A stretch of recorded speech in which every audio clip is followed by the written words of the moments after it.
ਕਾਂਗਰਸ ਦੇ ਕੌਮੀ ਲੀਡਰ ਰਾਹੁਲ ਗਾਂਧੀ ਨੇ ਕੇਂਦਰ ਸਰਕਾਰ ਤੇ ਸਵਾਲ ਖੜੇ ਕੀਤੇ ਨੇ।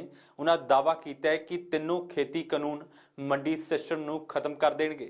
देश के युवाओं को मैं कहना चाहता हूं, ये जो 3 कानून हैं इनको समझने की जरूरत है। पहला कानून है जो हिंदुस्तान के मंडी सिस्टम को, एग्रीकल्चरल मार्केट्स को खत्म कर देगा, नष्ट कर देगा। दूसरा कानून है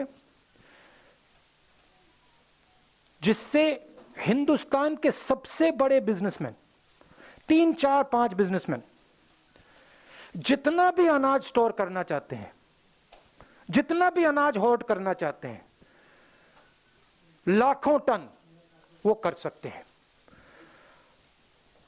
अगर इनको यह इजाजत दी गई, किसान दाम निगोशिएट नहीं कर पाएगा।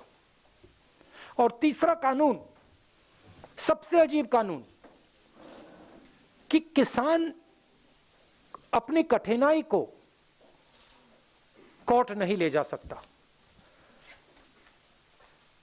ये 3 कानून के लिए किसान दिल्ली के बाहर खड़े हैं और सरकार इनसे बात करने के बजाय, सिचुएशन को रिजॉल्व करने के बजाय उनको धमका रही है, पीट रही है, एनआईए का प्रयोग कर रही है, उनको डिस्क्रेडिट करने की कोशिश कर रही है।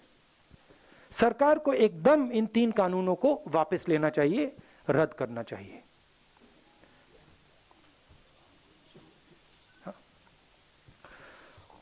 और आज जो हो रहा है, शंभू बॉर्डर पे जो सरकार इन पे आक्रमण कर रही है, को मार रही है, ये बिल्कुल गलत है। आप मुझे एक बात बताइए, किसानों को, 50 किसानों को रेड फोर्ट के अंदर किसने जाने दिया और क्यों जाने दिया? क्या होम मिनिस्ट्री का काम नहीं है कि रेड फोर्ट पे इनको नहीं जाना चाहिए, अलाउ करना चाहिए? उसके लिए कौन जिम्मेदार है?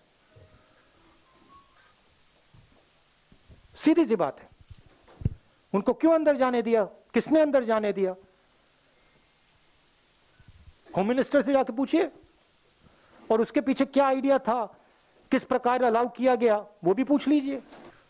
As I said in a speech in Kerala, this is the biggest transfer of wealth, the biggest transfer of wealth from the largest number of people to the smallest number of people. You have seen what has happened in COVID.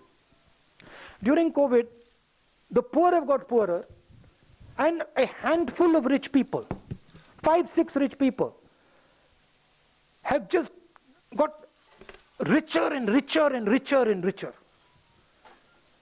This anger that you're seeing among the farmers, this is that anger. That 5 people, 7 people have everything, we have nothing.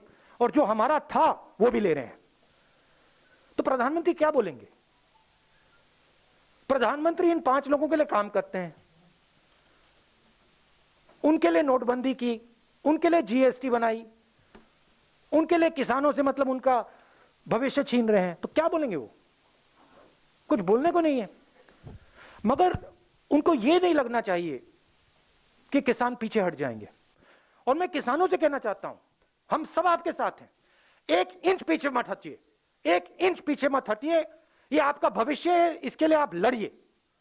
और ये जो 4, 5, 10 लोग हैं, ये जो आपका सामान, आपका भविष्य चोरी करने की कोशिश कर रहे हैं, इनको आप नहीं चोरी करने दीजिए और हम आपकी पूरी मदद करेंगे। मैंने केरला में, तमिलनाडु में बात की। देश के किसानों को ये कानून अभी तक डेप्थ में समझ नहीं आए हैं। पंजाब में, हरियाणा में, यूपी में, राजस्थान में, इधर बात समझ आ गई है। प्रधानमंत्री को यह नहीं सोचना चाहिए कि यह आंदोलन यहां रुकेगा। यह आंदोलन, मैं बता रहा हूं, यह आंदोलन किसानों से शहरों के अंदर जाएगा, क्योंकि सिर्फ किसान गुस्सा नहीं है। हिंदुस्तान में अब लाखों युवा हैं जिनसे इन्हीं 5-10 लोगों ने, प्रधानमंत्री ने रोजगार छीना है। उनको भविष्य नहीं दिख रहा है। ये पूरा का पूरा आंदोलन शहरों में फैलेगा। मैं प्रधानमंत्री से कह रहा हूं, उससे नुकसान होने वाला है, देश का नुकसान होने वाला है। आप किसानों से बात कीजिए, इस सिचुएशन को रिजॉल्व कीजिए, इन कानूनों को वापस लीजिए, नहीं तो देश का नुकसान होगा। सुनील फ्रॉम देखिए, ये जो इंस्टेबिलिटी है, इस इंस्टेबिलिटी से देश को फायदा नहीं हो रहा है। ठीक है, अन्याय किया है, अन्याय को ठीक करने के बिना इंस्टेबिलिटी नहीं जाएगी। मगर मैं कह रहा हूं कि इंस्टेबिलिटी से फायदा नहीं है, बातचीत करना है और इसको रिजॉल्व करना है, जल्दी से जल्दी करना है। I think absolutely the person who has allowed this to happen should resign, but there's no way he's going to resign. I mean, the BJP doesn't take responsibility for its actions, so I don't expect him to resign. But the whole idea is to discredit the farmers. Look, this is a genuine voice. This is a genuine voice, and it is the voice of India that is speaking. ये देश की आवाज है, प्रधानमंत्री को सुननी ही पड़ेगी। और मैं बता रहा हूं, अगर नहीं सुनेंगे ये फैलेगा, ये बाकी प्रदेशों में जाएगा, इसको आप सप्रेस नहीं कर सकते। मेरा काफी एक्सपीरियंस है, अब 15 साल पॉलिटिक्स का एक्सपीरियंस है, इसको आप सप्रेस नहीं कर पाएंगे, ये फैलेगा और जोनों से फैलेगा। ਇੱਥੇ ਰੁਕਦੇ ਹਾਂ ਇੱਕ ਛੋਟੇ ਜਿਹੇ ਬ੍ਰੇਕ ਦੇ ਲਈ। ਬ੍ਰੇਕ ਤੋਂ ਬਾਅਦ ਤੁਹਾਨੂੰ ਦਿਖਾਵਾਂਗੇ ਕਿ ਕੇਂਦਰ ਸਰਕਾਰ ਤੇ ਰਾਹੁਲ ਗਾਂਧੀ ਨੇ ਕੀ ਲਾਏ ਨੇ ਵੱਡੇ ਇਲਜ਼ਾਮ।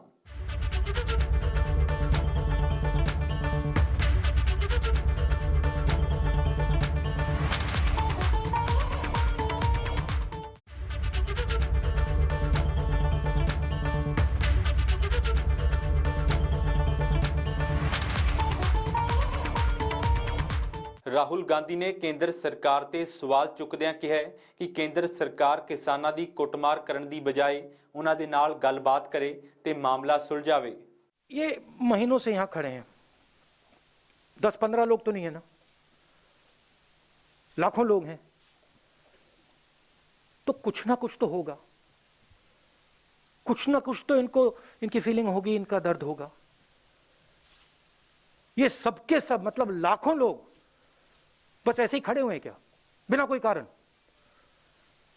कोई ना कोई कारण तो है, सिंपल कारण है, आप इनका भविष्य इनसे छीन रहे हो, आप हिंदुस्तान के एग्रीकल्चरल सिस्टम को तोड़ रहे हो, आप अपने 2-3 मित्रों को पूरा हिंदुस्तान का एग्रीकल्चर सिस्टम पकड़ा रहे हो, और आपको लगता है कि कुछ नहीं करेंगे।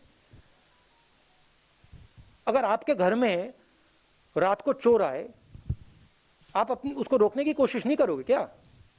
करोगे।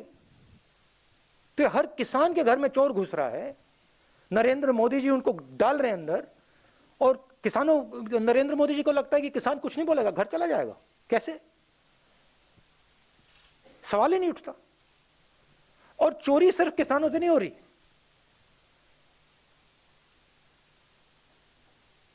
चोरी शहरों में वर्कर से हो रही है, चोरी किसानों से हो रही है, चोरी छोटे बिजनेस वालों से हो रही है, स्मॉल मीडियम बिजनेसेस से हो रही है, उनका भी भविष्य तोड़ा जा रहा है। तो अगर ये सोचें कि भाई ये सिर्फ किसान की बात है, गलत है। ये किसानों से मजदूरों तक जाएगा, शहरों में जाएगा, स्लम्स में जाएगा, फैलेगा। ये हमारा गोल है कि ये जो चोरी हो रही है, इसको मैं चोरी कहता हूं और कुछ नहीं है, ये चोरी रोकी जाए। ये हिंदुस्तान के 60% पॉपुलेशन के साथ चोरी की जा रही है, उसको हम रोकना चाह रहे हैं। जिस प्रकार से हम किसानों की मदद कर सकते हैं, जो भी उन्होंने हमसे मांगा, हम करेंगे। हम उनके साथ खड़े हैं चोरी रोकने। आपने एक स्पेस खोली हुई है, आप किसानों से डिस्कस नहीं कर रहे हो। आपने मतलब एक यहां पे आंदोलन खड़ा है, पॉलिटिकल स्पेस है, आपको जल्दी से जल्दी उस स्पेस को बंद करना चाहिए। आप सरकार है, क्योंकि इससे देश का फायदा नहीं हो रहा है। तो हमारा कहना है इसको आप जल्दी रिजॉल्व कीजिए, आप टाइम जाया मत कीजिए। इसमें जो हमारे किसान हैं उनसे आप जल्दी से जल्दी बात कीजिए और इसको रिजॉल्व कीजिए और सिचुएशन को ठंडा कीजिए, यह हमारा कहना है। उसमें दो तीन गलत प्रकार के लोग हों वो ठीक है, उन पर आप एक्शन लीजिए, मगर जो लाखों लोग खड़े हैं वो जेन्युइन लोग हैं। But tell me one thing, simple thing. BJP said we will withdraw these laws for 3 years, right? 2 years. If you're ready to withdraw them for 2 years, why can't you withdraw them? What is the problem? Then after 2-3 years you bring them back, try again. Try it again. What is the problem? If you're ready to say I'm ready to withdraw them in 2 years, why can't you withdraw them right now and say 3 साल बाद बात करेंगे, फिर से try करते हैं। आप करो, मगर जब आप करोगे बातचीत करके करो, किसानों से पूछ के करो। We will help you.